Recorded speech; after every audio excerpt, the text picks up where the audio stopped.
Okay, so there's another quick update on the tank, and I done one a few days ago, 8 weeks.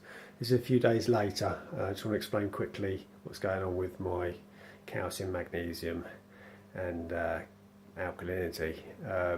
Have been dosing with Reef Foundation A, B and C. I'm struggling to keep my alkalinity up. It's dropping like 1 to 1.4 a day, and magnesium was testing quite low, struggling to get above 1200, 1250. Recently discovered that the JBL test kit that I've been using, I got a Salifoot magnesium test kit, and the readings tested up at 1500, maybe a bit more than that, 1550, more than what the test kit would show. So I'm thinking something's gone wrong there, and my magnesium, there's nothing wrong with my magnesium level at all. It's at 1500 plus, which I'm not sure whether that affects anything else level wise. Alkalinity, well, basically what I've done is I've done some 20% water changes, 5 or 6 20% water changes after the past few days, just to level everything back out again. So this morning I've done the last water change. I've just tested my KH is at 10.2, my calcium's bang 500, and my magnesium's at 1500. All other levels are perfect. That's running at 35 parts salinity, 26 degrees temperature. Nitrates 0, phosphates 0, silicates 0. So KH 10.2, calcium 500, magnesium 1500. What I'm going to do now, today's Friday, I'm going to let it run 4 days and test again for those 3 levels and see how much the tank is using. There's a few coral frags in there, some SPS and LPS, a bit pulse coral, some green star exenia that's not out, so lights have just come on, and see what it's using. Hopefully it should stabilise a bit better and won't use quite so much alkalinity. We just have to see. Still have diatoms. Brown on the camera, they look a bit sort of greeny colour, but they're sort of light brown dusting. Been about for about a month. I'm hoping they'd burn out. Any advice on that, any comments would be great. They're about for about 4 weeks now, 5 weeks. How long do they last? Everyone's saying on the sites and forums that they should burn themselves out eventually and disappear. Going a little bit whiter in this corner, but as soon as I clear that, it seems to reappear again within a matter of hours. Starts building back up again, and by the next day it's all back to like this again. Patches are disappearing, but the main bulk of it just still keeps coming. Around the edges of a rock it doesn't seem to form, even where it's light. So I don't think that's got anything to do with the live rock seeding the sand. Certain bacteria where the diatoms won't grow on top. I don't know, but any comments, please put below. That'd be appreciated.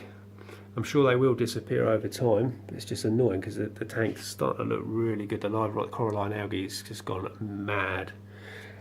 This is 2 months in. It's all spotting on the back, large spots. Wave machine, it's all encrusting all around the wave machine. As you can see, close up there. Focus. It's just literally everywhere.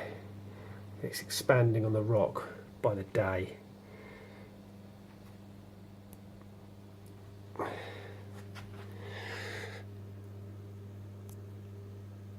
So whether that coralline algae growth is the reason why my alkalinity keeps dropping quite significantly a day. I don't know, calcium seems to stay up, but that's the thing I can't work out. Alkalinity is dropping off loads, calcium stays near the 500 mark, 450 to 500. Now magnesium is testing right, I'm sure that will stay up as well. So my questions are, do I carry on dosing?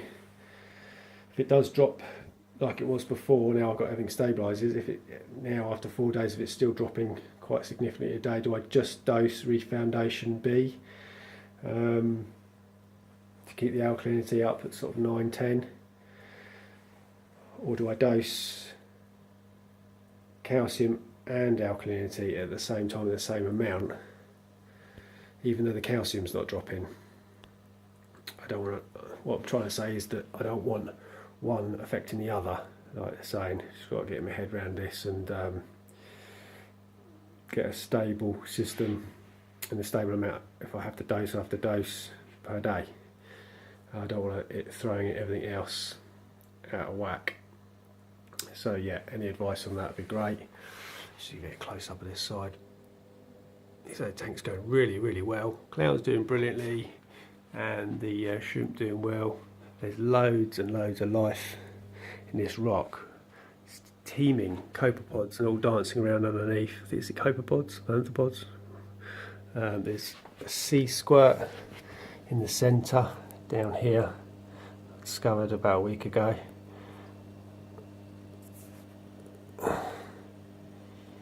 There's 2 holes on it, 2 openings.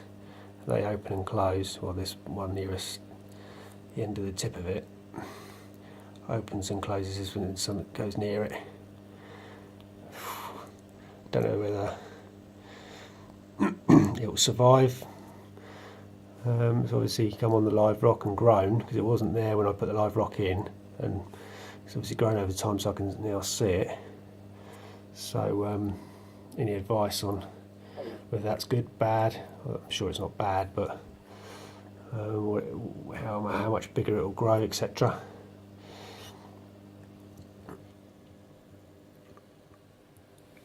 I've just anyone with one of these Jabo wave makers, my cousin said the other day, because he's got the same, should I clean the pump? And I said, you know, probably every 6 months or so. This is 2 months running. I've just cleaned it out because it was making a little, you could hear it pulsing, a noise.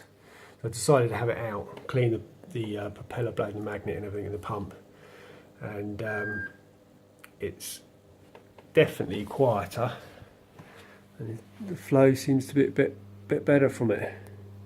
So my advice is every couple of months, take it apart, take the pump apart and clean it. Okay, I should do an update in 4 days' time when I retest the water and let you know what the levels are coming out at. Okay, cheers.